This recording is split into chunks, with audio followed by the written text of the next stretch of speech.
अस्सलाम वालेकुम, welcome back to my YouTube channel. आज का हमारा तीसरा लेक्चर है, चैप्टर नंबर 7, जिसमें हम लोग देखेंगे कि फोटोसिंथेसिस के कौन से दो इम्पॉर्टेंट फेजेस होते हैं। सबसे पहला फेज है हमारे पास लाइट रिएक्शन फेज, जिसके बारे में मैंने थोड़ा सा जो है ऊपर भी आपको हवाला दिया था कि क्या होता है। ठीक है, लाइट रिएक्शन या फिर लाइट डिपेंडेंट रिएक्शन।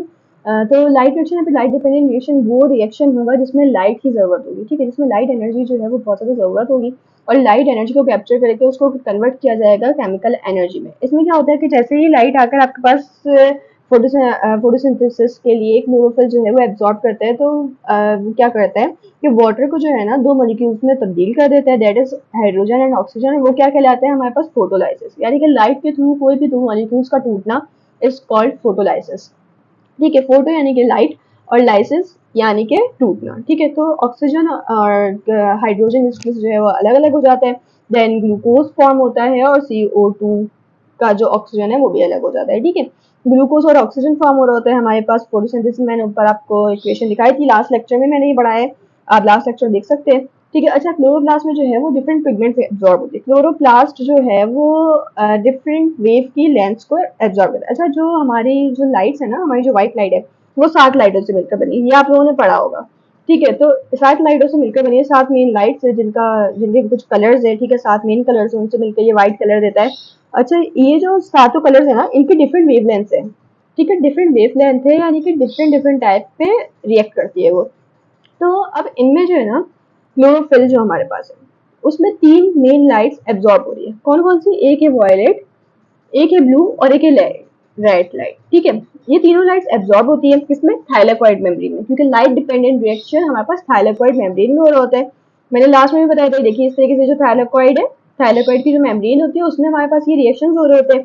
ठीक है, लाइट डिपेंडेंट रिएक्शन, उसमें ये 3 लाइट्स को एब्जॉर्ब करता है थाइलाकॉइड मेम्ब्रेन, जो कि ग्रीन अपीयर हो रही होती है, जो कि यहाँ पर मिक्सचर होकर ग्रीन अपीयर करती है। ठीक है, ग्रीन अपीयरेंस दे रही होती है, जिसको हम लोग क्लोरोफिल भी कह रहे होते हैं। ठीक है, वहां पर जो है थाइलाकॉइड मेम्ब्रेन में जो है वो पिगमेंट्स होती है जो कि इलेक्ट्रॉन कैरियर मॉलिक्यूल्स रखा हुआ होता है, जो कि इलेक्ट्रॉन कैरियर मॉलिक्यूल यानी कि इलेक्ट्रॉन को जो वो है ट्रांसफर कर रही होती है, यानी कि लाइट एनर्जी को जो है वो केमिकल एनर्जी बनाने में मदद दे रही होती है। ठीक है, इस तरीके से ये काम कर रही होती है। ठीक है, अब हर थाइलाकॉइड में जो है ना दो डिफरेंट टाइप के फोटो सिस्टम्स मौजूद होते हैं। एक होता है फोटो सिस्टम 1 और एक होता है फोटो सिस्टम 2। इन दोनों में दो मेजर पार्ट्स है, यानी कि उसमें इलेक्ट्रॉन ट्रांसपोर्ट सिस्टम अलग होगा और लाइट हार्वेस्टिंग कॉम्प्लेक्स अलग होगा, यानी कि उसमें अलग लाइट एब्जॉर्ब हो रही होगी, अलग तरीके से काम कर रहा होगा, तभी तो दो सिस्टम है अलग अलग, तो दो अलग अलग लाइटों को वो काम करवा रहा होगा। ठीक है, इसमें क्या होता है कि ये जो है एटीपी से एडीपी से एटीपी फॉर्म हो रहा होता है। ठीक है, इसमें हमारे पास ये देखिए, ये आपके पास ये आपके पास दी हुई है इसकी कंपाउंड। ठीक है, एडीपी इसमें मौजूद होता है और फिर एडीपी जो है वो कन्वर्ट हो जाता है एटीपी में। किस तरीके से? फोटोन की एनर्जी यूज करके। फोटोन क्या है? फोटोन है हमारे पास light. Light is a particle. ठीक है, लाइट जो पार्टिकल है वो पार्टिकल्स होते हैं फोटोन्स। ठीक है, उन फोटोन्स को एब्जॉर्ब करता है, उसमें एंजाइम एक्ट कर रहा होता है, वो एटीपी में फॉर्म कर रहा होता है। कहाँ पर? थाइलाकॉइड मेम्ब्रेन में ये सारे रिएक्शन हो रहे हैं। सेकेंड हमारे पास इसमें रिएक्शन होता है कि एनएडीपी जो है वो एच में NADPH2 में फॉर्म हो रहा होता है। ठीक है, ये हमारे पास इसमें यूजफुल फॉर्म्स है। ठीक है, ये हमारे पास काम कर रहा होता है। दो मेन रिएक्शंस हो रहे होते हैं हमारे लाइट डिपेंडेंट रिएक्शन में। नेक्स्ट रिएक्शन है हमारा लाइट इंडिपेंडेंट रिएक्शन या फिर डार्क रिएक्शन, यानी कि इसमें जो है ना एनर्जी नहीं चाहिए इन रिएक्शन को फोटोन की, यानी कि लाइट नहीं चाहिए, लेकिन ये होता जो है डे में। ठीक है, लाइट रिएक्शन के साथ साथ ही हो रहा होता है। क्यों हो रहा होता है? क्योंकि ये काम हो रहा होता है हमारे पास स्ट्रोमा में। स्ट्रोमा कहाँ थे? ये जो इन दोनों को ज्वाइन कर रहे हैं, दिख रहा है आपको स्ट्रोमा? ये स्ट्रोमा अलग क्लोरोप्लास्ट में ही इनका एक स्ट्रक्चर है। इसमें क्या हो रहा होता है कि इसमें जो है ना स्ट्रोमा में जो हमारे पास लाइट रिएक्शन में जो NADPH और ATP जो फॉर्म हुआ है ना, वो इसको एनर्जी प्रोवाइड कर रहे होते हैं। क्यों कर रहे होते हैं? अच्छा, ये जो फेज है ना इसमें एनर्जी प्रोवाइड कर रहे होते हैं जो ATP और NADPH2 जो लाइट में हमारे पास जो फॉर्म हुए होते हैं, लाइट डिपेंडेंट रिएक्शन में उसमें फॉर्म हुए होते हैं, इसमें आके काम कर रहे होते हैं। और क्या काम कर रहे होते हैं? ये बना रहे होते हैं एनर्जी, यानी कि आपकी ग्लूकोज। ठीक है, ये आपके प्लांट्स में जो है ग्लूकोज फॉर्म कर रहे होते हैं विदाउट यूजिंग द लाइट। ठीक है, विदाउट लाइट ये काम कर रहे होते हैं, इसीलिए ये लाइट इंडिपेंडेंट रिएक्शन होता है। और किसके थ्रू काम कर रहे होते हैं? कि लाइट में जो हमारे पास प्रोडक्ट्स बने होते हैं उसके थ्रू ये काम हो रहा होता है। ठीक है, अच्छा, ये फेज जो है वो साइक्लिक फेज भी कहलाता है। क्यों? क्योंकि इसमें जो है ना 3 कार्बन कंटेनिंग कंपाउंड्स बनते हैं इनिशियली, यानी कि C3 साइकिल भी कहलाती है हमारे पास। अब वो किस लिए कहलाते हैं, ये केल्विन बेंसन ने ही इसको डिस्कवर किया था, तो ये केल्विन बेंसन साइकिल है, इसलिए C3 साइकिल भी कहलाते हैं, क्योंकि इसमें ना 3 मेन कार्बन कंपाउंड्स फॉर्म हो रहे होते हैं। ठीक है, कार्बन कंपाउंड्स कौन कौन से, एक है कार्बन डाइऑक्साइड जो कि एयर से आता है, ठीक है, हमारे हम जो रेस्पायर कर रहे होते हैं वो भी, ठीक है। अच्छा, C3 साइकिल में जो है ना 3 चीजें, कुछ चीजें बहुत ज्यादा रिक्वायर्ड होती है। कौन कौन सी, एक CO2, ठीक है, जो कि रेस्पायरेशन के थ्रू हम रेस्पायर कर रहे होते हैं, हम हवा में छोड़ रहे होते हैं, प्लांट्स उसको एब्जॉर्ब कर रहे होते हैं। Second one is CO2 capturing sugar, यानी कि पेंटोज शुगर, इसको शुगर भी चाहिए होती है, ठीक है, glucose. Third one is enzyme, ताकि हर रिएक्शन हो सके।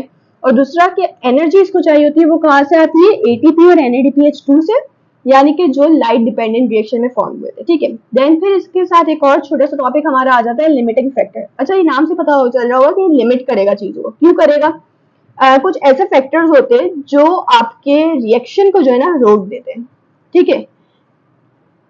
ये ग्राफ बना हुआ है यहाँ पर कि लाइट इंटेंसिटी जितनी ज्यादा बढ़ेगी उतना ज्यादा जो है वो फोटोसिंथेसिस बढ़ेगा बढ़ेगा, लेकिन अगर CO2 ज्यादा हो गया तो ज्यादा होगा, अगर टेम्परेचर ज्यादा हो गया तो फोटोसिंथेसिस कम हो जाएगा, ठीक है। वो कैसे, देखिए यहाँ पर भी आपके पास लिखा हुआ है कि लो लाइट इंटेंसिटी पे क्या इफेक्ट होता है फोटोसिंथेसिस पे, ठीक है। लो लाइट अगर होगी ना, अगर लाइट इंटेंसिटी अगर कम है तो फोटोसिंथेसिस जो है ना इंक्रीज तो होगा, यानी कि होगा, कंटिन्यूअसली इंक्रीज होता रहेगा। लेकिन अगर हाई लाइट इंटेंसिटी आ जाती है तो रेट जो है वो कांस्टेंट हो जाएगा, यानी कि अगर लो लाइट से अगर शुरू हुआ है तो ये बढ़ता बढ़ता बढ़ता बढ़ता बढ़ता ही चला जाएगा।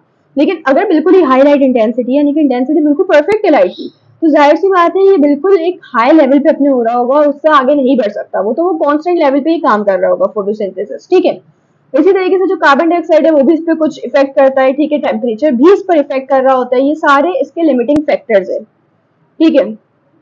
अच्छा, अगर लाइट इंटेंसिटी बढ़ती है ब्राइट लाइट की और मॉडरेट टेम्परेचर भी है, उसके अलावा कंसंट्रेशन भी CO2 की अगर बढ़ जाती है तो एयर जो है वो लिमिटिंग फैक्टर हो जाएगा, ठीक है। अगर, अच्छा, कुछ प्लांट्स ऐसे होते हैं जिनको अगर हाई CO2 में डाला जाए तो रेट जो है वो बढ़ा देते हैं, कुछ ऐसे होते हैं जिनके पास अगर CO2 का कम किया जाए तो कम कर देते हैं। इसी तरह जैसे कि हम लोग अगर अपने एनिमल्स में देखें तो हमारे कुछ एनिमल्स जो है वो ठंड में ही रह सकते हैं, कुछ एनिमल्स जो है वो गर्मी में ही रह सकते हैं, ठीक है। ये इसी तरीके से डिफर करता है हर बॉडी टू बॉडी, तो इसी तरीके से प्लांट टू प्लांट भी डिफर कर रहे होते हैं लिमिटिंग फैक्टर्स।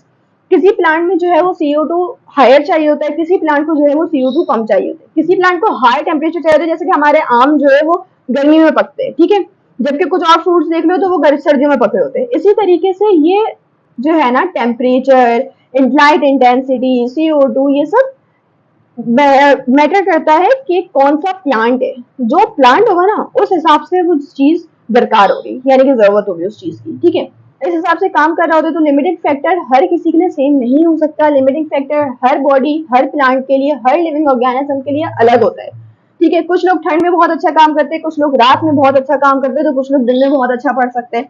इसी तरीके से हर प्लांट भी अलग अलग तरीके से अपने ही उस पर काम कर रहा होता है, ठीक है, उसकी अपनी कुछ जरूरियात है। वो जरूरी नहीं है कि अगर लाइट हाई लाइट पे अगर काम कर रहा है तो वो खुद भी हाईलाइट पे काम करेगा, या फिर दूसरा अगर लो लाइट पे काम करता है वो खुद भी लो लाइट पे काम करेगा, ऐसा जरूरी नहीं है, ठीक है। हर प्लांट की अपनी रिक्वायरमेंट्स होती है, सो लिमिटिंग फैक्टर डिफर कर सकता है plant to plant, body to body, ठीक है। थैंक यू सो मच, आज का लेक्चर यहीं पर खत्म होता है। अल्लाह हाफिज।